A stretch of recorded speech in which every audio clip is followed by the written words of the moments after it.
Good morning, everyone. All right, good morning. My name is Jack McDougall. I'm President and CEO of the Greater Washington Board of Trade. Thank you so much for joining us today. It's a nice full house on a really hot Thursday. So thank you, appreciate that.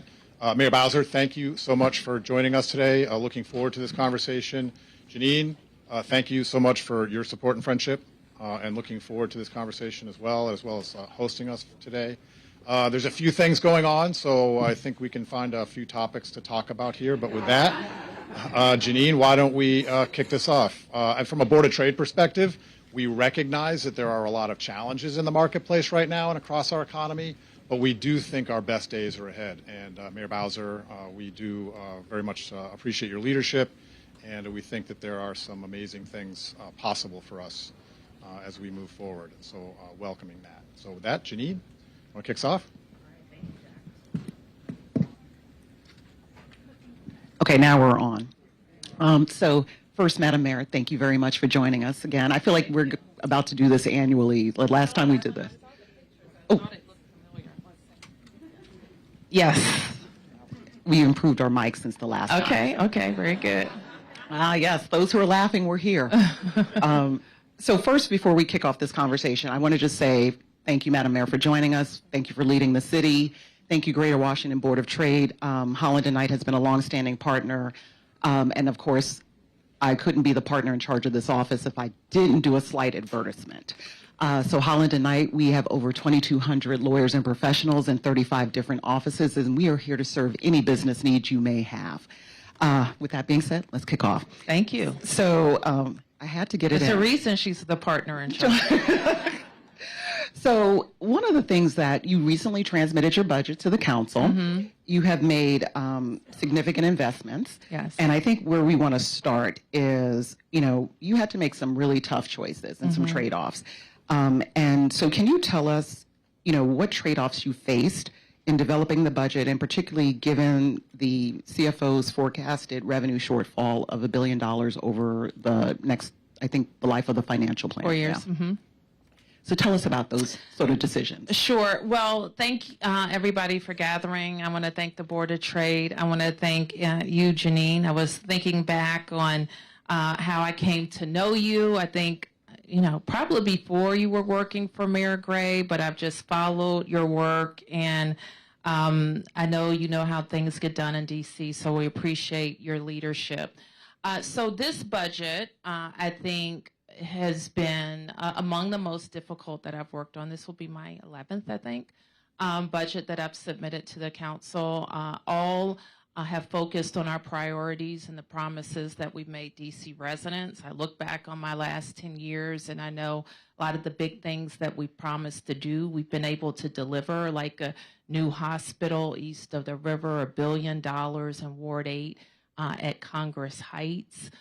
We've been able to continue to make investments in our school, build the DC Infrastructure Academy to get DC residents hired, have the most expansive universal pre-K in the region, maybe the only universal pre-K in the region, but also make huge investments in the things that are working for us. And working well for us, like sports. But it's very, very important, and it has been a focus of the district for a number of years to look at how we diversify our economy, not be as reliant on the federal government. And now that it wasn't just a desire, but it's a need. And it's a need to shift our economy with the changes in the Fed. So you alluded to the forecasted revenue shortfalls, and they're really rooted in job loss. If 40,000 DC residents lose their jobs over the next 4 years, that is the impact on our revenues. So what our job is, when Deputy Mayor Albert and her team, is to change that trajectory, make that forecast wrong. Make it so that 40,000 people haven't lost their jobs, or if they have, that they've been able to switch into another high-paying job, or they've been able to start a business, or we've been able to attract new business and really support new industry, replace economic activity with other economic activity, new revenues, new economic activity. So at the same time, while we're thinking about how we're going to grow, we also have to think about how we're going to right size our expenses. And I mean, we can and we should look across all of our sectors and see what's working, what we can continue to invest in, what we can shave or what we can eliminate to help balance the budget. We're at the point in the budget process, and you know this well, where the mayor has presented the budget. I presented the budget, and then everybody says, the mayor cut this, the mayor cut that, the mayor cut this. What they fail to say is that the mayor balanced the budget. So you know this, you have this amount of revenue coming into your home. If your expenses are up here, what do you have to do? You have to get more revenue, more money coming into the door, or you have to cut your expenses, and hopefully you're doing both. And what we're doing is both. We're right-sizing our spending, and we're growing our revenue. Now, there are other ways to grow revenue. We could get it from you, right? No, we're good, Madam we Mayor. could get it from you. We could ask you, we just charge you more for everything. And so what this budget, over $22 billion in spending, represents is our need to right size and to grow with no new taxes. And so that's what's included. And we fully here. support you, Okay. on that, Madam Mayor. Good stuff. So you ask about trade-offs. I think there are some, and there are needed cuts to some programs. And in every budget, I prioritize what I think is most important for the district. I listen to the council members and things that are really important to them. I listen to the community and things that are really important to them, and I try to make the best decisions and advance a balanced budget. Now, additionally, with this budget, we have really moved some pretty aggressive policy changes. Now, for the wonks here, there is a separate bill that moves with the budget. We call it the Budget Support Act, and it's all the policy changes. And that's everything you want to know about. Absolutely true. Yes. And actually, I'm going to take you to something you probably don't remember this, but I've been watching you for a minute too. You did this when you first became the mayor. You held budget forums, and you had each community member, resident sit at a table, and you told them to split $100.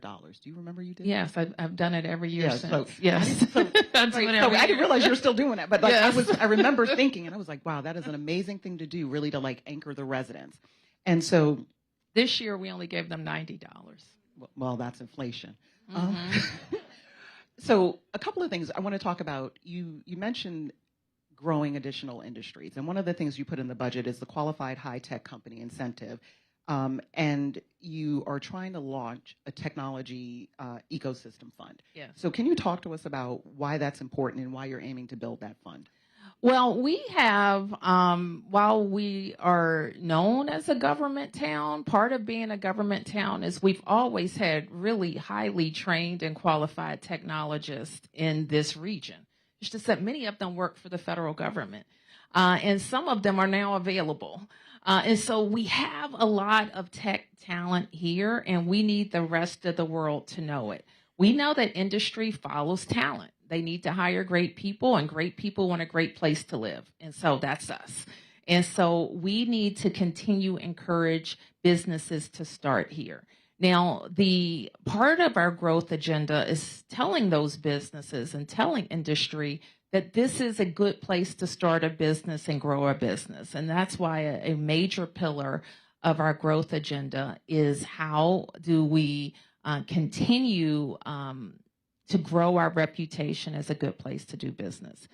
So some things, for example, in the budget is a reduction, albeit modest, in the paid family leave tax and the payroll tax. So we heard from a lot of employers last year that the increase, and admittedly we increased it some in our proposal. The council increased it even more at an untested level. Like, we knew what it was. We increased it to the level that it started out.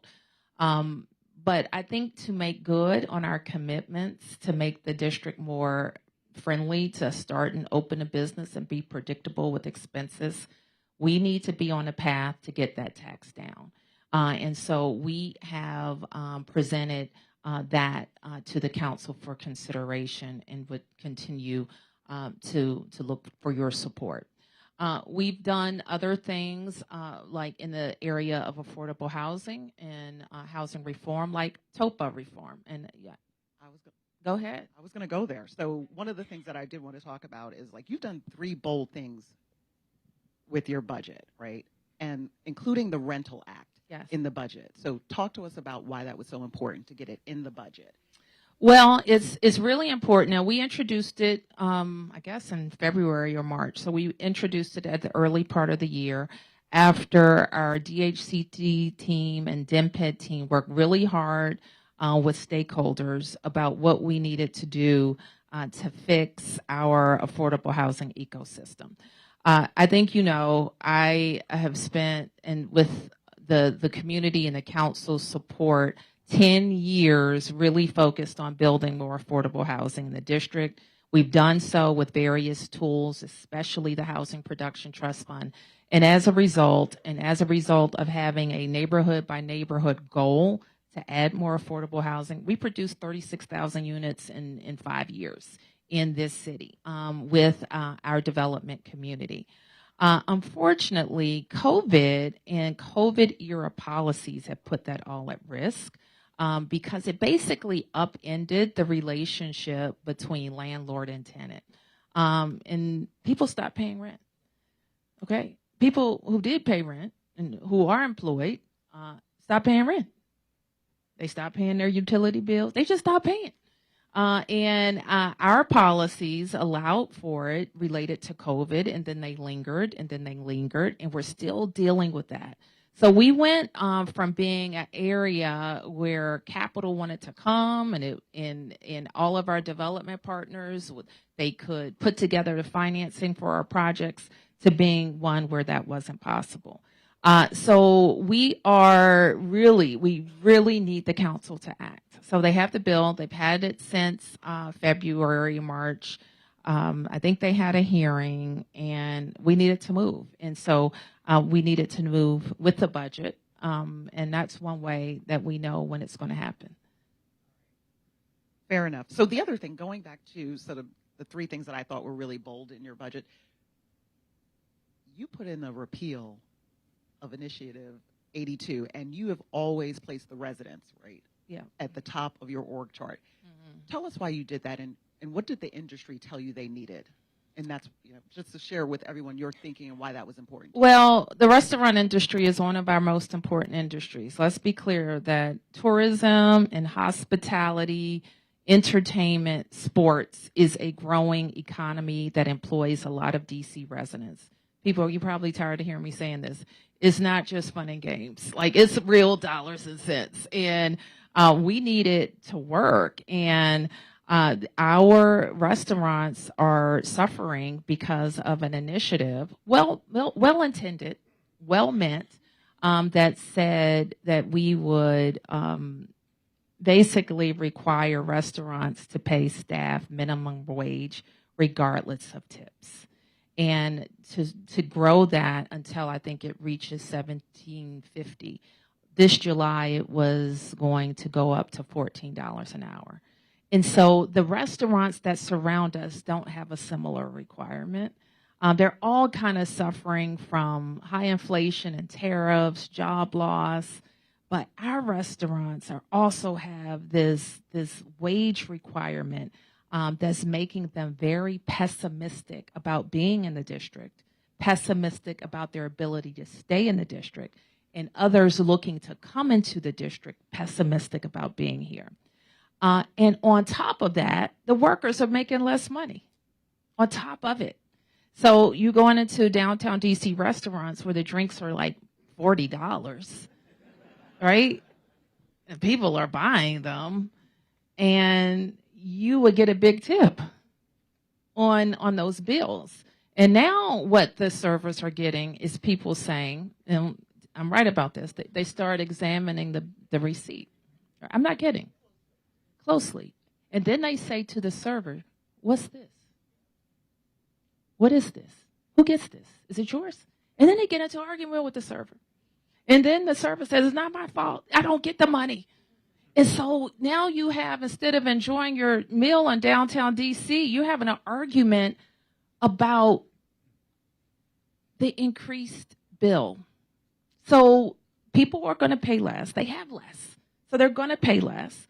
They're just going to go across the bridge to Virginia, where all of our talented and qualified and experienced servers are working because they can make more money.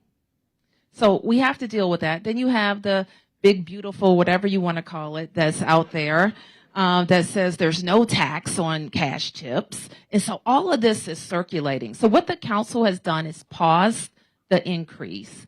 And you say it's bold, but I just think it makes sense to repeal it, because like the status quo isn't working, not just the increases. The status quo isn't working for our residents. And I do think, and I encourage all policymakers to think, because I've been on the council, so I can say this, there's a tendency when you're a legislator to want to split the baby. Well, if I do go down the middle, then I'm not making this one mad 100%. And if I go on this side, they're not mad. So they're kind of still speaking to me on both sides, because I didn't, I split the baby. But I also didn't solve the problem. So I think we have to call on ourselves to be bold in this time. Fair enough. So I don't know if you heard about RFK. Yeah, I've heard about it.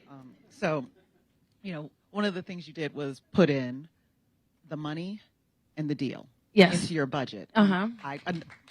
Thank you. Give it up. Give it up. And I have to tell you, Madam Mayor, I noticed that there are suites available for the council and the mayor. I happen to notice that piece of the term sheet. Yes. So I'm really excited about the commanders coming. Okay. With that being said, You should refer to those as city suites. They're for us. Yes. City suites.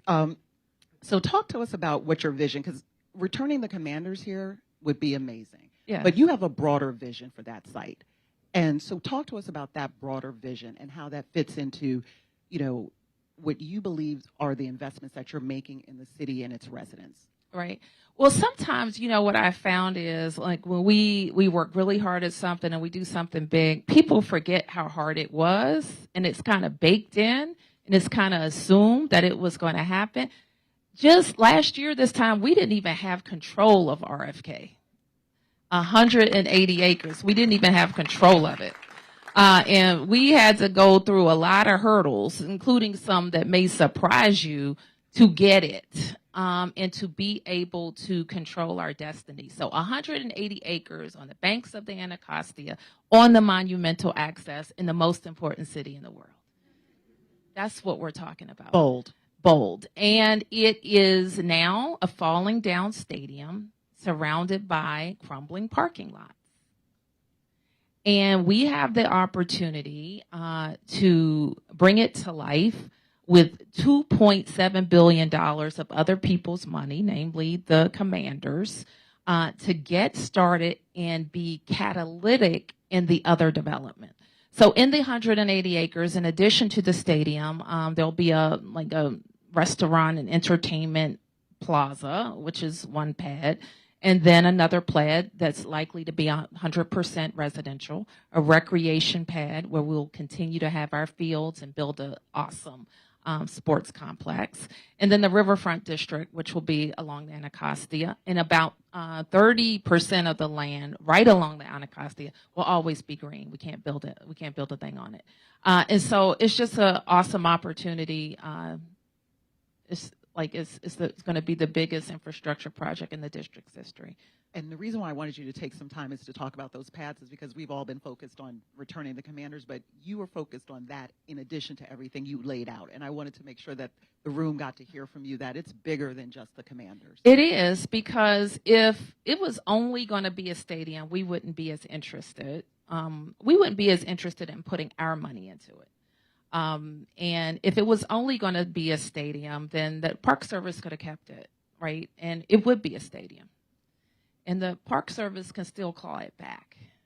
So I want to be clear about that like if we want, for us, we don't want to get cut out. This was my charge. I always gave Beverly, who's my, handled my federal affairs. Like, we got to get it or we're going to get cut out, because I saw this train coming a long time ago. Like, this is our team. And and I think they're fast becoming America's team.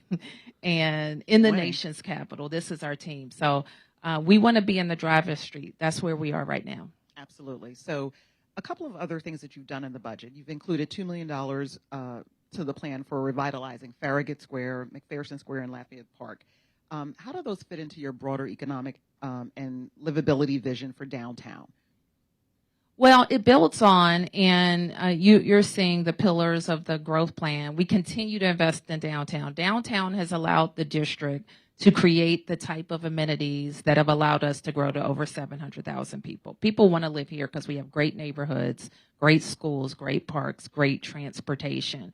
And it is downtown values, commercial values, that have allowed us to have the types of programs and services that we have.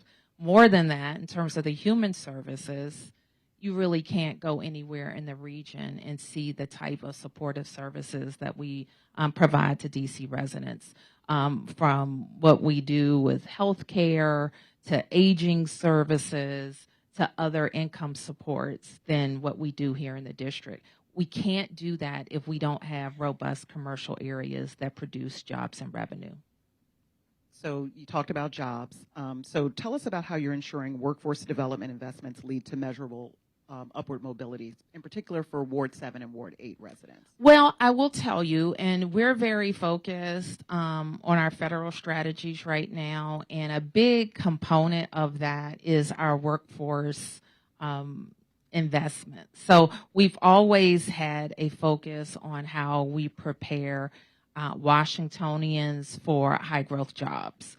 And from our infrastructure academy to our ATCs, our advanced technical centers in our schools, to the various subsidy programs that we provide to our residents who have hurdles to getting employment.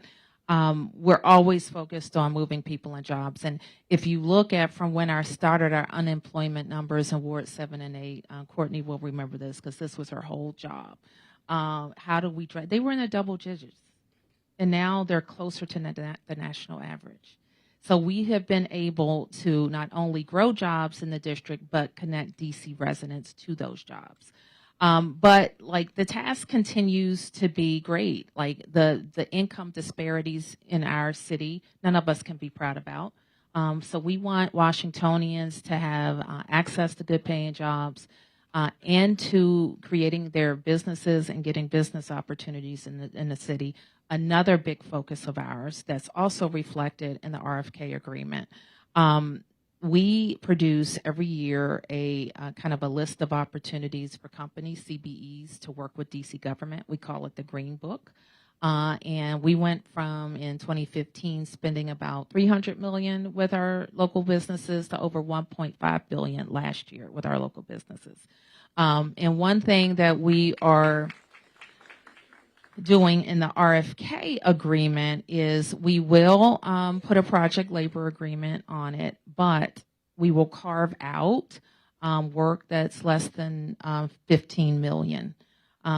That will only be able to go to local businesses and not necessarily to those that are joined with the unions. So that way we know we will get more DC residents employed. And similarly, in the Budget Support Act, because I hear from a lot of our small businesses that they have been cut out of work with DC government when it comes to construction. because of the project labor agreements requirements on DC government work. So we are eliminating that requirement with our Budget Support Act. It's controversial. Like, I'm not going to tell you it's not. But when somebody tells you we need that on all DC government work, you please ask them how many DC residents will be employed on that project. Ask them how many DC dollars will recirculate in the community because those businesses aren't DC businesses. So gotta dig down it. Of course, we support fair wages and we support our labor unions, but we also need to make sure that our policies, while well-intentioned, don't exclude DC residents from working on those projects. So that's another thing that's included in the Budget Support Act. Absolutely. So let's take a quick pivot to public safety. So yesterday you reopened the Public Safety Communications Center after an $18.5 million renovation. Tell us about the importance of making that investment to make DC safer and stronger. Well, I watched, on occasion I can watch the hearings, and so I was watching the hearing with the police chief and Brooke Pinto, who is oversight chair over that area, and I was just so pleased with the investments that we have been able to make across our public safety agencies. On Monday, I was with the fire department. We just brought back our fire boat, the John and Glenn. And we were at OUC. This is the backup facility that nobody thinks about these things, but if our main 911 call center goes down, we can operate seamlessly at the backup center. And even we're thinking that we'll split our staff between the two. Even on events like this where we'll have a lot of traffic closures that it could actually prevent people from getting to a 911, so we can move them around pretty easily. So that's great. Chief Smith has been very focused on the camera capabilities of the city. So this budget includes more cameras, updating cameras, drones for law enforcement purposes. So our police department is really well equipped. Our fire department is well equipped, and we have, in my tenure, been able to really track the condition of our assets, fleet, but also roads and buildings. So we know the life cycle, and we know how to invest in it efficiently. So I'm going to turn on my mic first. Let's talk a little bit about regional coordination and leadership. What are the opportunities that you see for shared investment or cross-jurisdictional coordination on major infrastructure projects?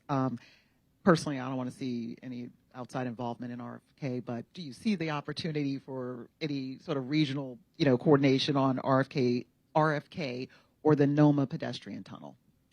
I think, they're both they both could involve metro assets. And so, yes, the region will be involved with metro assets. Fine. All right. I'm provincial. But let me just say a little bit more about kind of where I think we have a great regional opportunity, and that is in our work with the federal government. Remember I said, the forecast is for 40,000 jobs? What if they just stop firing people? What if, when the courts say you have to rehire them, they get rehired? What if we, look at the jobs that they have to grow and say we have the talent here in the metro Washington region? We can do that. What if, when we look at our real estate and how we're going to reposition our real estate, it's keeping in mind the D.C. residents and Maryland and Virginia residents that need to be employed there, and it has a focus on how we're serving the American people. I think the efforts of DOGE have been pretty well discredited, and I think this region has the opportunity to say, stop, talking so negatively about our workforce, because it's a fantastic workforce, and how can we be at the table to achieve efficiencies? For sure, nobody wants waste or fraud or abuse. But we also don't want the American people to lose the benefit of a great workforce for years and years to come. So I think there is an opportunity for all of us to be at the table. It's going to take some creativity to deal with it, I'm going to tell you.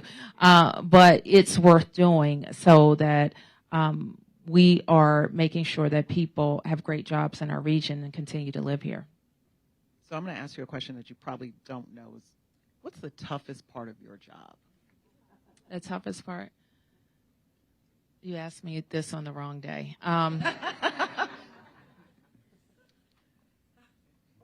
What would you hope that residents and everybody out here knows about your job that they don't really know? Like if you could give them insight into, sort of like, because everybody in this room knows I used to be the deputy chief of staff to the former mayor, and we, like mayor staff, we see you up close and personal. We see you making these really tough calls. We see you weighed down with the weight of all the residents and concern, deep concern for the city.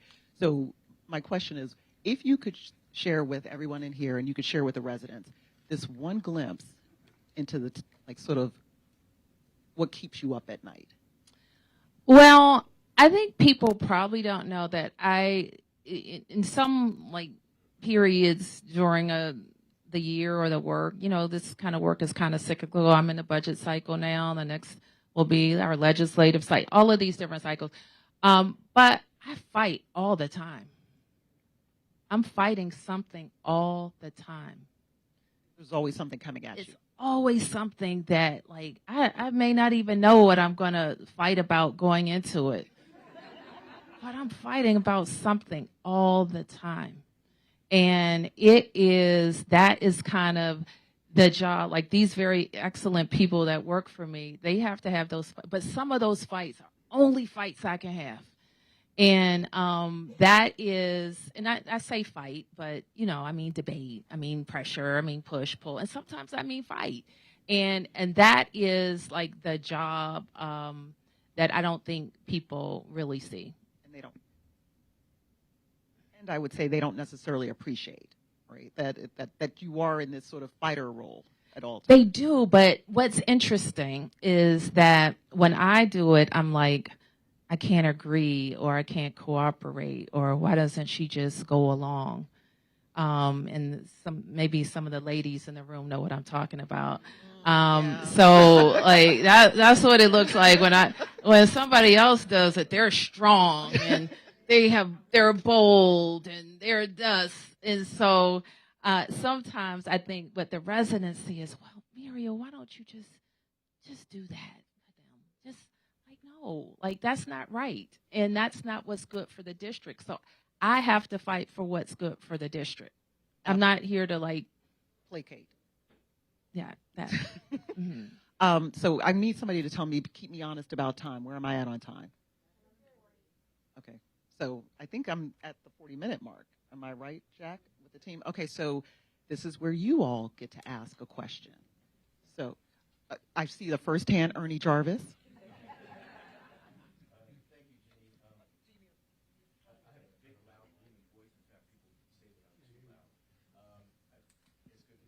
Good to see you.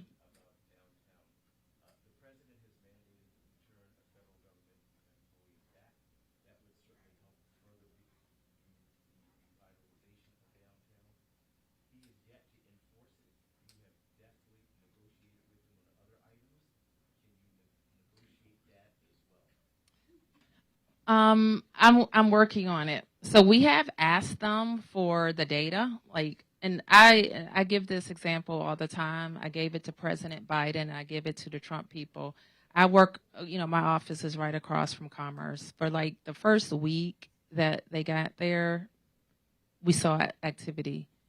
We really haven't seen anybody there since. The FBI director, I don't think he lives here. Okay. And this was part of what I talked to the president about before he was sworn in. They need to be here. I don't think he lives here. And so I think it's similar to what we saw in the last administration, unfortunately, that the secretaries have to be here. So everybody I meet with, and Nina and her team will be talking to the agency directors not only about telework, but about why they should keep their headquarters right where they are. And that's part of our federal outreach strategies to do exactly that. So I think I will continue to push that when and if we get the data about like people going to the office, we're going to share it with the president. Questions? No questions. Well, I do have a Okay. GSA repositioning question. Okay. So talk to us about what you're hoping for with respect to the repositioning of some of the federal properties here. Are you hoping to get them in DC's control and then sort of use them? Not exactly. If I don't know how much deferred maintenance is on those buildings.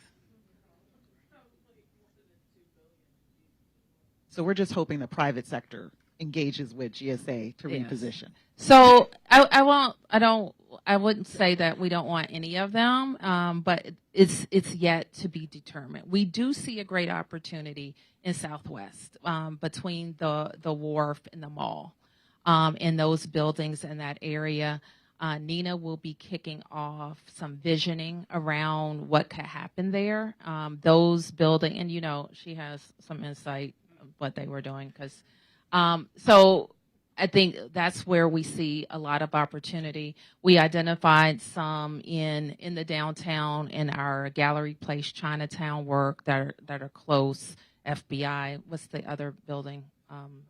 Perkins, the Department of Labor building, that we think there's a nice nexus with the work that we're doing downtown FBI building and Perkins.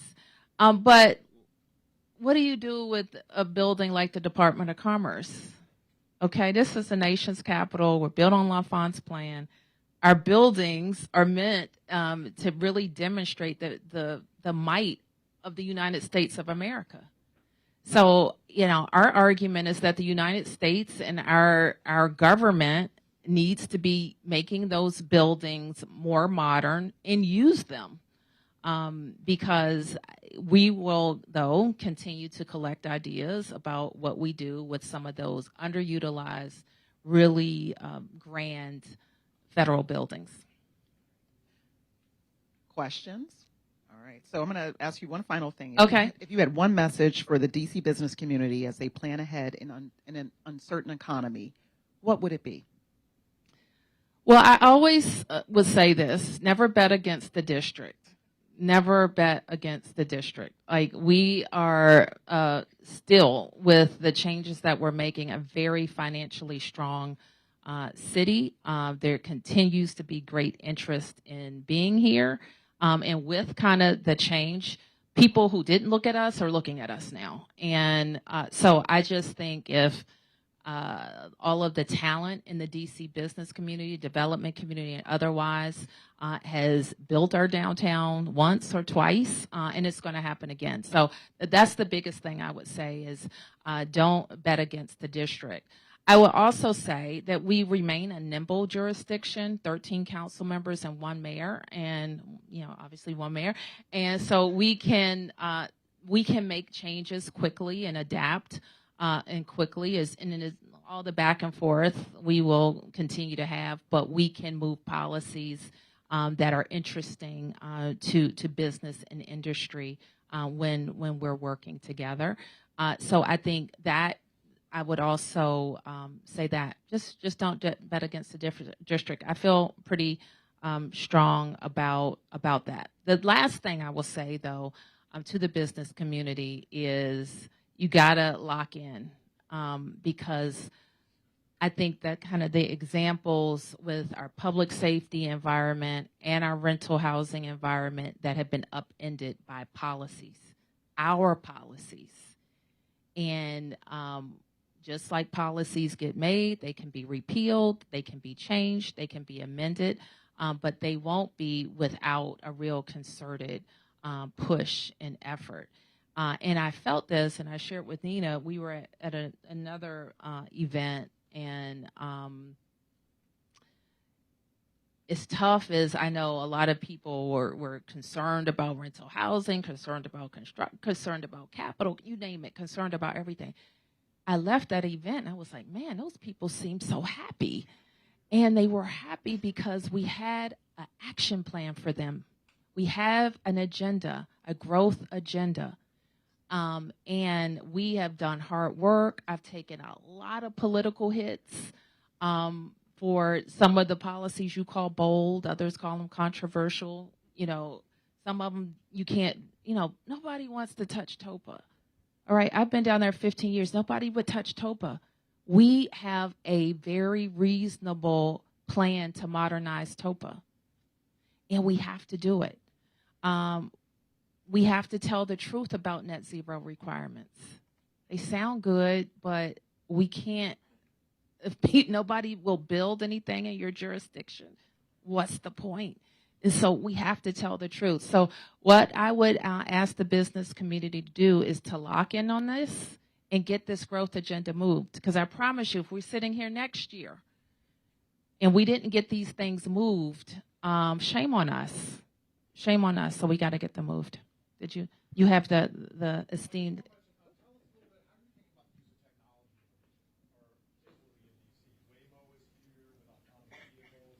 Moving Metro to automated train operations. How are you thinking about that broadly for the district and how you're deploying those? Well, I think our approach is we want to be out in front, but we don't want to be on the razor's edge.